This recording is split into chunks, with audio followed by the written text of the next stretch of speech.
Nah, Imam Syafi'i itu milih yang tidak wajib. Itu hanya urusan etika. Sehingga zabihatul muslim meskipun nggak baca bismillah, baik secara sengaja maupun lupa, tetap halal ya, tetap sah, tetap halal.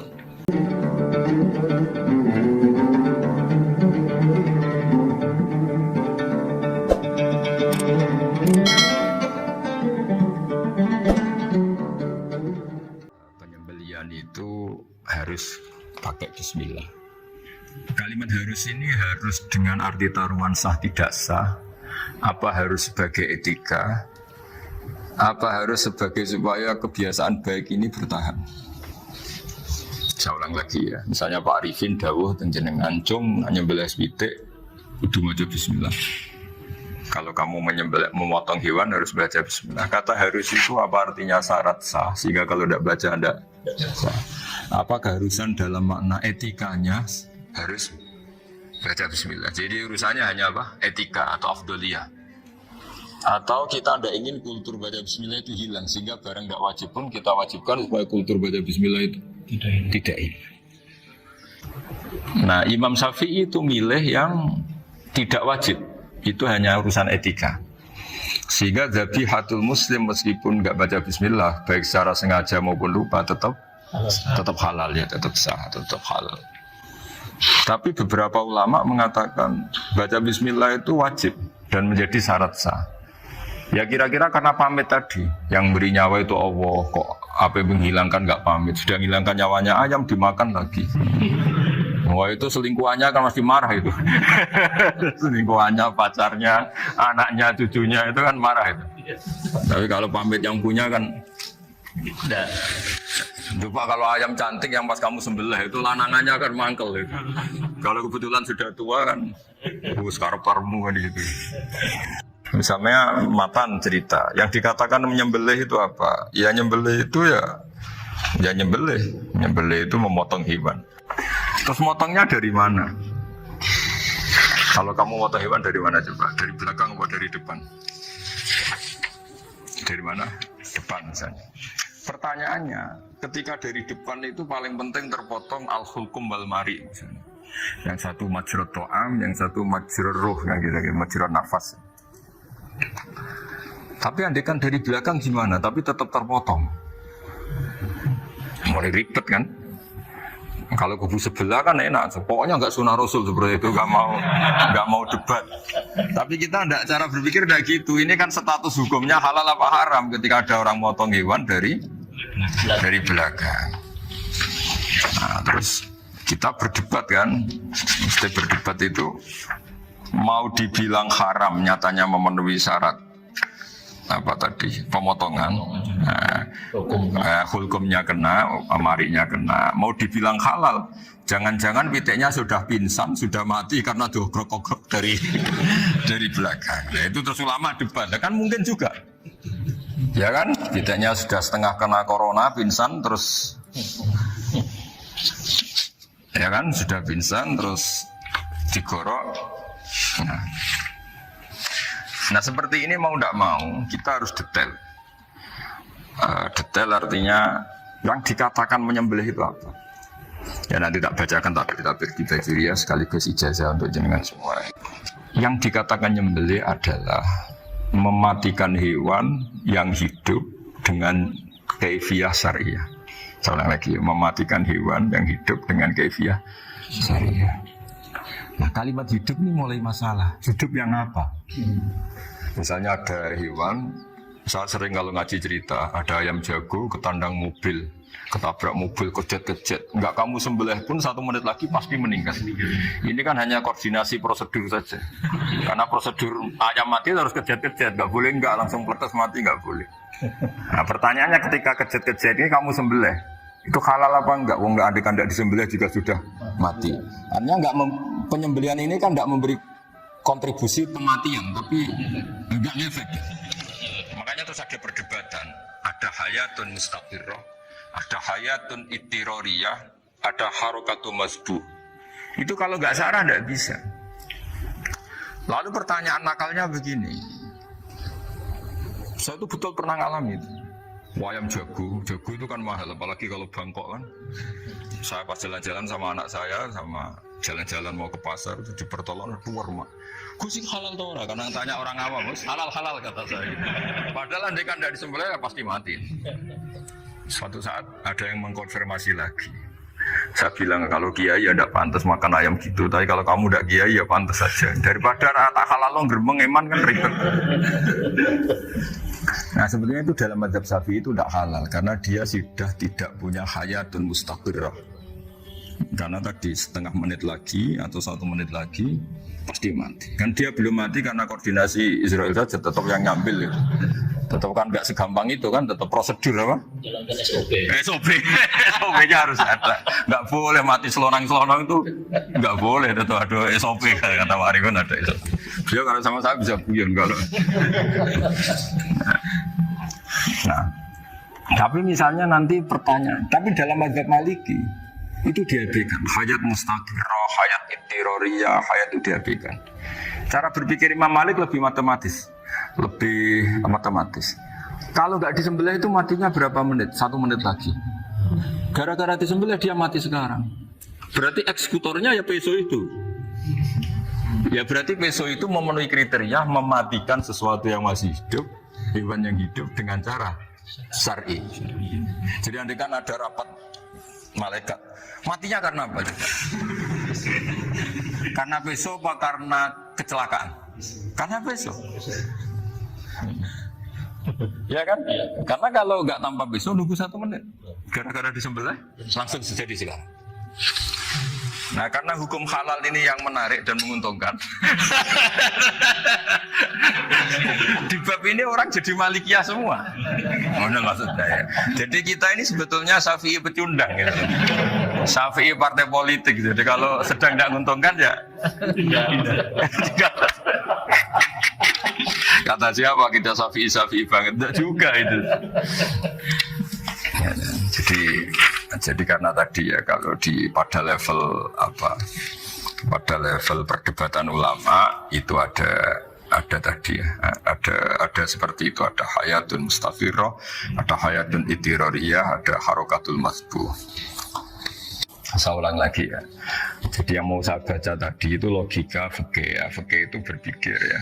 Di mana-mana namanya menyembelih itu apa? Dari hidup dimatikan dengan kaifiyah syariah. Kaifiyah syariah ini tidak boleh kamu nyontohkan harus disembelih, keliru juga. Karena untuk hewan yang berat atau hewan liar cukup dipanah asal ma'an harodama yang bisa mengalirkan apa?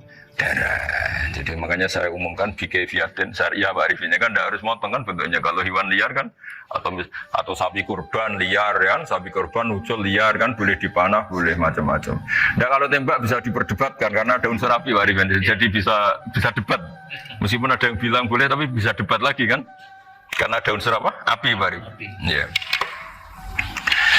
Tapi ini saya cerita umumnya bikaifiyatin syariah. Nah karena kalimat hewan hidup, ada kalimat hidup yang apa kan pertanyaannya? Hidup yang sudah kejat-kejat, misalnya sudah koma, sudah kena corona, disentak istrinya, itu. Apalagi ayamnya menyaksikan pasangannya diselingkuhi, wah itu sudah stroke itu dia. Nah itu,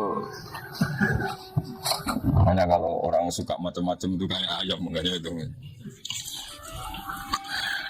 Saya baca ya. Bismillahirrahmanirrahim. Wa'lam annahu yujadu fi ibaratihim hayatun mustaqirrah, hayatun mustamirrah, harakatu masbuh. Wa yuqalu aisyu masbuhin. Wal farqu baina annal hayata al mustaqirrah yakunu maha ibsarun bi ikhtiyarin wa nutqun bi ikhtiyarin wa harakatun ikhtiyariyah. Wal hayat al mustamirah hiya allati tastamiru ila khurujir ruh minal jasad. Wa harakatul masbuh hiya allati la yabqa maha ibsarun bi ikhtiyarin wala nutqun bi ikhtiyarin wala harakatu ikhtiyariyah. Bayakun maha ibsar wa nutqun wa harakatun ittirariyah ini. Wa ba'duhum farraqa bainahuma. Sampai saat terus ini. Jadi ini perbedaan-perbedaan pandangan ulama. Nah, Imam Malik itu mengabaikan semua istilah itu. Sing penting pas mbok sembelih iku kecelok urip, corong Jawa iku kecelok urip. cek hayat mustaqirah, cek ittiroriyah, cek harokatu mazbuh, pokoknya keceluk urip. Ini keceluk urip bisa dibilang masih hidup. Karena kalau bisa dibilang masih hidup, kamu sembelih, tetap nanti rapat malaikat kira-kira. Ini matinya karena apa?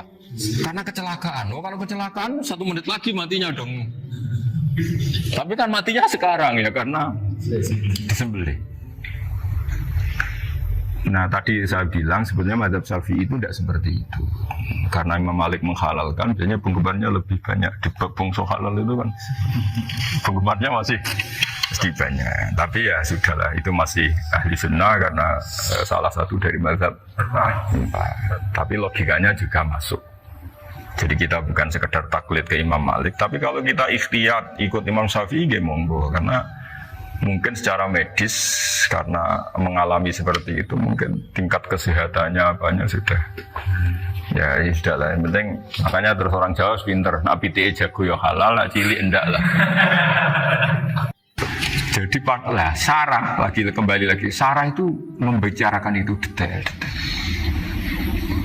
Jadi ya makanya kenapa orang mati yang lahir langsung meninggal itu gak wajib disolati. Alasannya di fikih ya lucu, karena dikatakan sholat mayit di mana-mana mayit itu sabakohu hayatun, di mana-mana namanya mati itu terdahului oleh hidup.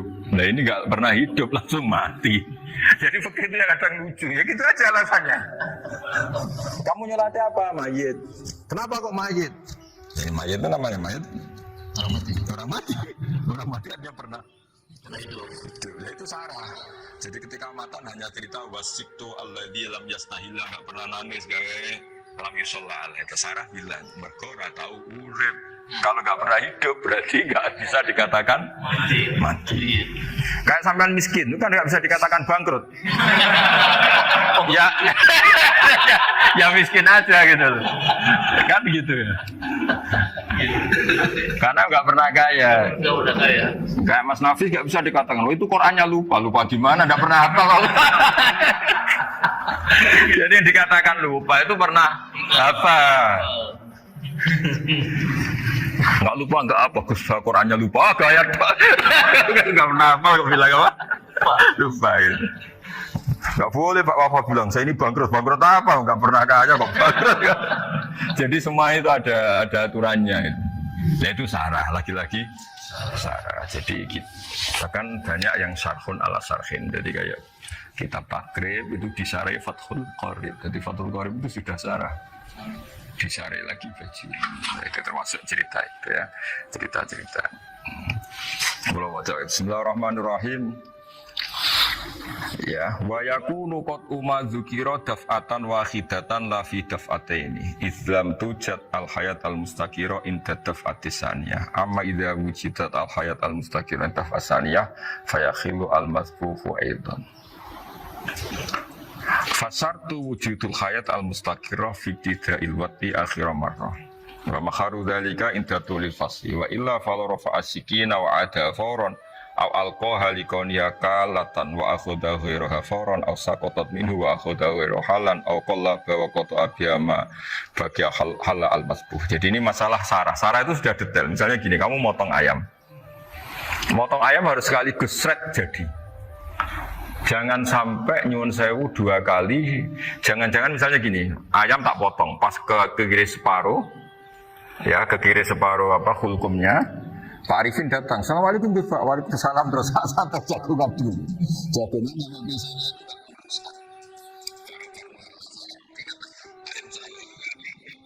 ketika saya teruskan ini, potensi ini sudah hidup, ini masih mirip Syafi'i itu ya. Artinya apa? Penyembelian kedua yang mengeksekusi tadi sebenarnya mengeksekusi barang mati. Yang penyembelian pertama tidak bisa dikatakan penyembelian karena tidak sampai mati. Penyembelian kedua berstatus setengah mati. Nah, kalau seperti itu maka haram. Kecuali itu dilakukan secara fauron. Fauron dicontohkan menyembelih ternyata pesunya kedul terus ngambil yang lain. Tapi fauron langsung atau terjatuh ngambil langsung. Ya itu boleh karena ditoleransi. Tapi kalau kalam ajnabi kata tadi mohon Pak Arifin. Seperti Pak Arifin alhamdulillah sih. Jaminan mau rawuh. Cari ayamnya asem. Ini harus sabar. Ini orang ngapun. Jadi, nah itu sarah. Bicara detail itu sarah. Jadi ada sekian kemungkinan. Nah, jadi masuk yang diandaikan itu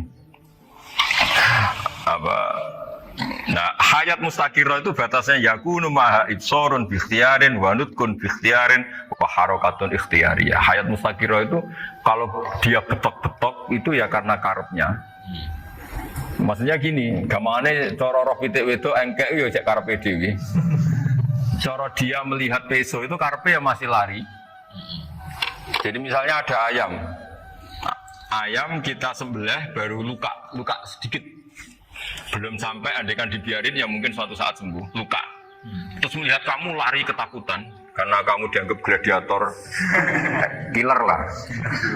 Nah itu berarti punya hayat mustaqirah. Tapi sudah kalau kamu sembelah karek ngeriwit. Roh gue serawati. Ya kan? Mau demo ya sudah gak berkutik ya dia berarti tidak punya hayat mustaqirah. Ya batasannya itu Joro. Nah, dalam mazhab Syafi'i syarat sahnya penyembelihan harus hewan itu punya hayat mustaqirah.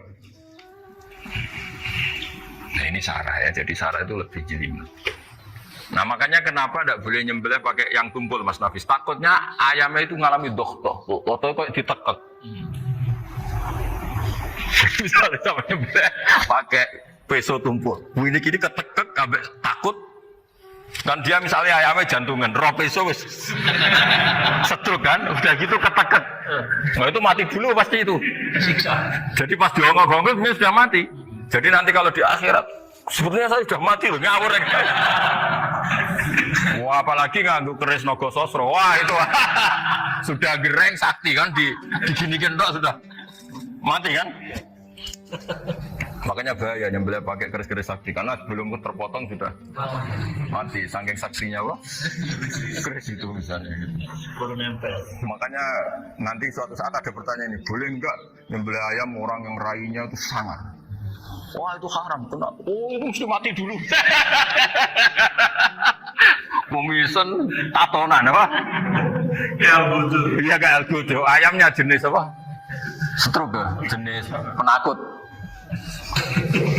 Pas mau disembelih, tidak mati. Jadi hati-hati ya nyembelih ayam. Jadi kalau orang kampung Pak Arifin ya, orang kampung mudin kampung. Mungkin kalau orang kota sudah nyuwun sewu gak peduli. Kalau orang kampung itu apa itu Pak Arifin? Kalau nyembelih jago itu sampai apa itu? Ilatnya dikeluarin dulu. Iya. Iya, karena takutnya katanya beberapa yang kaget itu kelek apa? Ketelan. Iya ketelan ya. Itu ya ada kearifan gitu, tapi ya terlalu ya menyiksa ayam. Tapi memang potensi katanya Pak Arifin. Katanya yang ahli-ahli itu ya. Jadi kalau dia jago ya mau disembelih, saking takutnya itu. Kalau orang Jawa kalau takut kan yang ngelek itu ya. Orang Jawa loh ya. Itu kalau orang takut kan kadang apa kayak. Nah ayam itu nak ketakut. Kadang ininya terus apa? Lidahnya masuk. Akhirnya pas disembelih ini nggak kena. Nah makanya terus banyak mudin yang punya ikhtiar tadi. Pernah lihat apa yang ayam jago itu? Ilatnya di ya itu ya tidak wajib, cuma tidak bisa kita salahkan. Tapi kata penyembelih yang ini tak tanya eksekutor yang lain, pokoknya rodok dipenek Gus. Iku wis ra iso. Saya belum pernah nyembelih ayam karena ini kan selain nggak profesi saya juga nggak mentolonan saya. Tapi ini beberapa kefiah yang penting kita tahu ilmunya. Yang paling pokok itu qatul khulqum wal mari. Ya kira-kira jalan sing digo nafas sama digo makanan tadi. Ya tapi itu tadi caranya semua itu harus mengalami atau masih punya hayatun mustaqirah. Nah, takutnya dalam konteks nyembelih yang apa tadi? Saya bilang separuh tadi. Itu jamnya normal enggak, itu sudah jam 11 ya? Jam 10. Oh, jam mati almarhum itu. Itu enggak halal disembelih itu sudah maitah. 13, 10, 14, 10. Iya ya. Ya makanya saya bingung ya. Ya jadi itu bahwa saya pentingnya Sarah itu seperti itu. Mantan itu kan asal nyembelih saja. Tapi di Sarah diterangkan jangan hanya nyembelih, yang disembelih harus ada hayatun mustaqirah, karena dikatakan penyembelihan adalah menghilangkan nyawa dengan cara yang syar'i. Kalau nyawanya saja sudah hilang, bukan nyembelih gitu. Nah, potensi itu ada ketika jago kamu sembelih pakai yang tumpul. Ini ada dohtoh. Loh, hewan itu juga kayak manusia loh, karena punya hati. Ketika takut saja mati. Nah, takutnya ulama kan ini ngalami dohtoh. Kayak orang ditekek kan mati kan, ditekek kaget. Contoh gampang gini, orang ditekek perempuan kemungkinan mati itu kecil, karena murni hanya ngalami pernafasan. Tapi nak ditekek gagah tatonan kan terus dua reaksi tubuh. Takut sama gak bisa bernafas, itu kan lebih cepat apa? Mati. Kira-kira kan gitu. Nah, ini sudah takut, dongok-dongok itu kan nyiksa. Saya sering ketemu orang yang ahli nyari ular, nyari apa. Itu ya gitu. Filosofinya sama seperti orang perang. Harus bikin takut. Iku kewan, terus nak disewentak, iku telelekan. Jadi telelekan itu apa Pak? Ada bicara bahasa Batawi ini. Orang kaget terus terpaku itu. Teorinya Khalid bin Walid kan gitu. Kalau perang supaya musuh takut. Kamu tahu saya, kami siapa? Ayat jina biqaumin yuhibbunal mauta kama tuhibbunal hayat. Kita ini bawa pasukan yang mereka mencintai mati kayak kalian mencintai hidup. Pasukan kami ini wah darwis, berani modar ya wis gitu. Kira-kira gitu kalau bahasa Jawa itu. Berani mati. Akhirnya musuhnya kan nah, di antara syaratnya perang kan gitu, harus bikin musuh itu takut, gemeter. Nah, telelekan itu gampang gitu loh. Telelekan itu pokoknya tadi loh, Arifin kepaku tadi. Nah, agak berkutik. Paham ya? Nah, jangan-jangan ayam yang kita sembelih mau wis wedi dongo-dongo. Nah, makanya terus kata musannaf kalau bisa itu wayakunu madzkira bidafatin wahidah. Kalau itu usahakan sekali jadi. Tapi itu bukan berarti syarat sahnya harus sekali jadi. Kira-kira karena tadi enggak kebayang kalau baru separuh tak. Assalamualaikum Gus Pak. Waalaikumsalam Pak Arifin. Sebuti kabar. Baru itu terus ingat diteruskan lagi. Kemungkinan ini sudah mati apa? Nah, makanya ya tapi lagi-lagi ini Sarah ya tak baca Bismillahirrahmanirrahim wa yakunu qad umadzikra daf'atan wahidatan la fi daf'ataini fa innahu yahrumul masbuh hina itu. Kalau dua kali, tapi dua kali maksudnya yang satu kali ini mengakibatkan kematian. Dikatakan penyembelihan belum sempurna, dikatakan hidup toh nanti pasti mati, berarti tidak mengalami hayatun mustaqirah. Paham ya, jadi ini semoga dapat barokah dari para ulama. Jadi saya mohon nanti Pak Wafa, Pak Muntahal, teman-teman jangan hanya baca matan ya, pada level alim itu harus baca syarah, karena matan itu nyuwun sewu tidak cukup untuk menjawab sekian kemungkinan. Nah, syarah itu sono fardul masalah. Ya Pak Arif ini saya mengandikan masalah meskipun belum terjadi ya pengandaian. Jika nanti kalau terjadi kalau militer itu apa? A, B ya? Alternatif kan? Kalau strategi itu kalau ada sekian A, B, C. Kalau A gagal, B sudah siap mau militer. Jadi kalau masuk surga pintu satu nggak bisa, itu kedua.